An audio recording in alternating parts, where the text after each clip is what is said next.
காஞ்சி சிட்டுக்குருவி சேனல் நேயர்களுக்கு வணக்கம். இப்போ ரவையை வச்சு வாழை இலை ஸ்வீட் செய்ய போகிறேன். அதுக்கு என்னென்ன தேவைன்றதை சொல்கிறேன் பாருங்கள். ரவை ஸ்வீட் செய்கிறதுக்கு ரவை, நாட்டு சக்கரை, முந்திரி, துருவிய தேங்காய், நெய், ஏலக்காய் பொடி பண்ணி வச்சுருக்கேன், வாழைப்பழம். இதை வச்சு தான் நான் இப்போது ரவை ஸ்வீட்டு செய்ய போகிறேன். கேஸை பற்ற வைக்கிறேங்க. தீ மிதமாகவே இருக்கட்டும். கொஞ்சமாகவே கடாயை வைக்கிறேன்.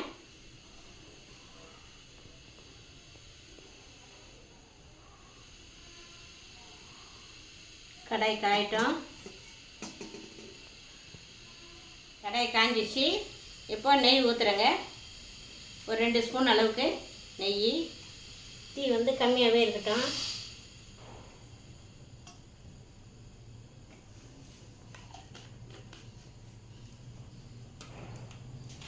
முந்திரி பாருங்கள், பொடி பொடியாக தூளாக்கி பொடி பொடியாக கட் பண்ணி வச்சுருக்கிறேன். முந்திரி ஒரு 10 கிராமு நெய்யில் போடுறேன்.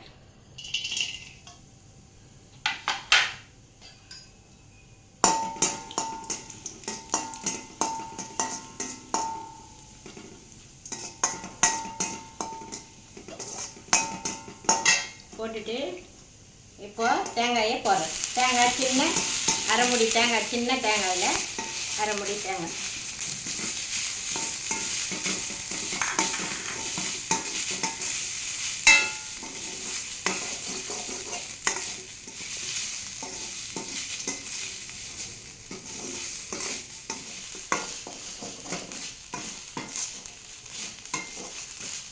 இப்போ ரவை சேர்த்துக்கிறேங்க.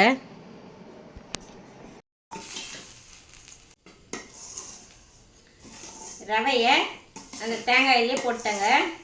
போட்டு கொஞ்ச நேரம் வறுத்துக்கலாம்.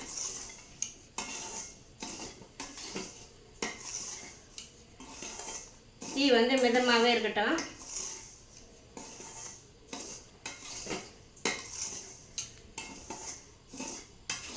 தீ ரொம்ப வைக்கக்கூடாது, மிதமாக இருக்கட்டும், காந்துடும். அதுக்காக தான்.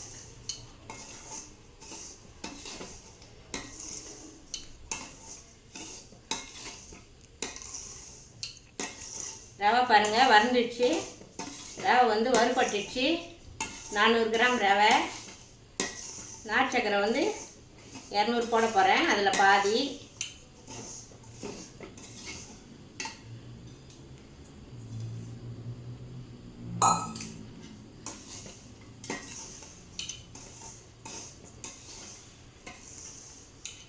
இப்போ கேஸை ஆஃப் பண்ணிடுறேன்.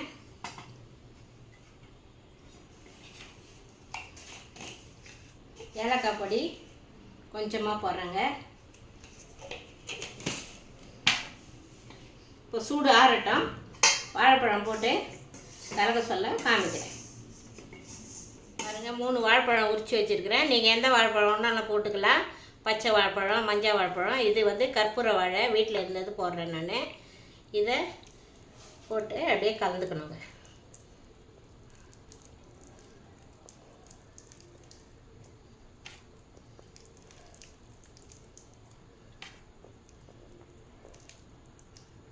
இதை அப்படியே கலந்துட்டு அப்படியே வாழை இலை தட்ட சொல்ல, வாழை இலையில் வச்சு தட்ட சொல்ல நான் சொல்கிறேன். பாருங்கள், ரவை, வாழைப்பழம் எல்லாம் கலந்துச்சு. நாட்டு சக்கரை எல்லாம். வாழைப்பழத்தை வந்து நல்லா நசுக்கி போடணுங்க. பாருங்கள், இப்போ வந்து வாழை இலையில் வச்சு தட்டணும். இப்போ இட்லி பாத்திரத்தில் தண்ணி ஊற்றி கேஸில் போடுறேன். பாருங்கள், கேஸ் பற்ற வச்சுட்டேன். இப்போ இட்லி பாத்திரத்தை கேஸில் வைக்கிறேன்.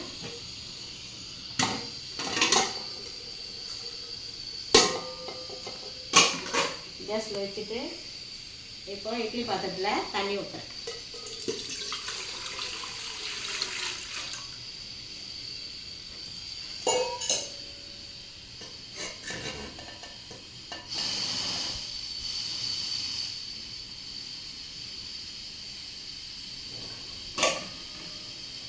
தண்ணி நல்லா காயிட்டுங்க.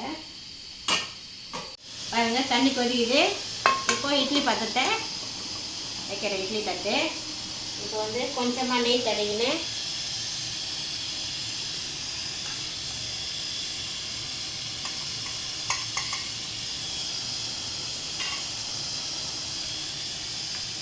நெய் வந்து இலையில் தடவிடணும் லேசாக.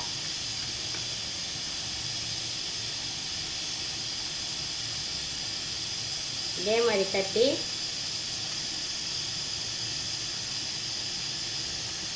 இது மடிச்சிடணும். மடித்து இங்கே பாருங்கள், இந்த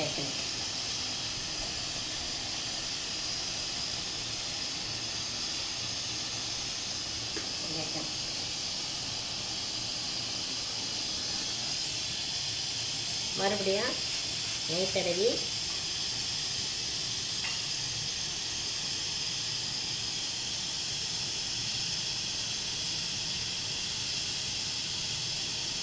இதே போல் தட்டி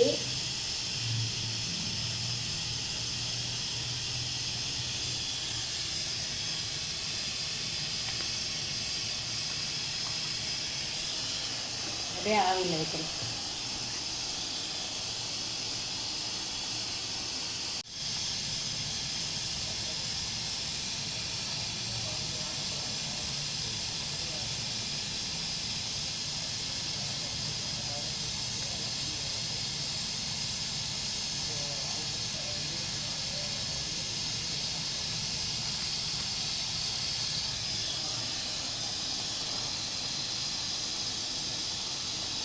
பாருங்க, இப்போ மூடி போட்டு மூடியில் ஒரு 10 நிமிஷம் தான், 10 நிமிஷத்தில் வெந்துடும்.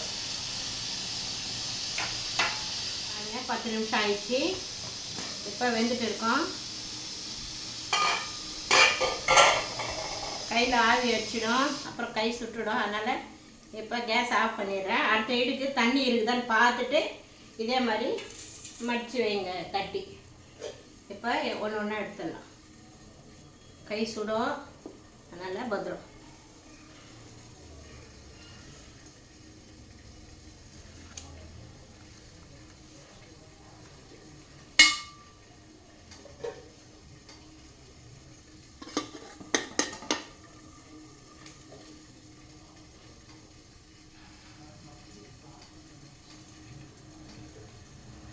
எடுக்க சொல்ல பார்த்து பத்திரமா எடுக்கணும், கை சுட்டுடும்.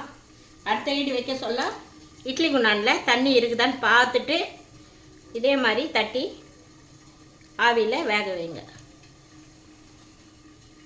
பாருங்க, அடுத்ததுக்கு தண்ணி பத்தலை, அதனால் இட்லி குண்டானை திறந்து பார்த்துட்டு தண்ணி வச்சுருக்கேன். அதே போல் தட்டணும்.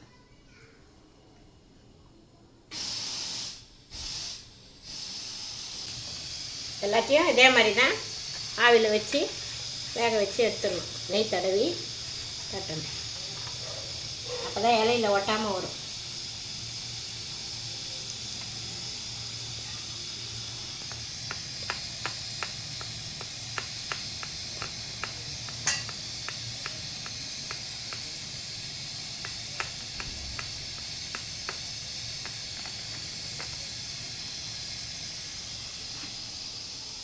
பாருங்க, எப்படி நல்லா வந்துருக்குது பாருங்கள். நல்லா சுவையாகவும் இருக்கும். இப்போ வந்து நிறைய வீடியோவில் போடுறாங்க. இப்போ அதை நாமளும் செஞ்சு பார்க்கலான்னு செஞ்சு பார்த்தேன். நல்லா வந்துருக்குது. நீங்களும் செஞ்சு பார்த்து சாப்பிட்டுட்டு எப்படி இருக்குதுன்னு எனக்கு கமெண்ட்டில் சொல்லுங்கள். காஞ்சி சிட்டுக்குருவி சேனலுக்கு லைக் பண்ணுங்கள், ஷேர் பண்ணுங்கள், கமெண்ட் பண்ணுங்கள், மறக்காமல் சப்ஸ்கிரைப் பண்ணுங்கள். நன்றி.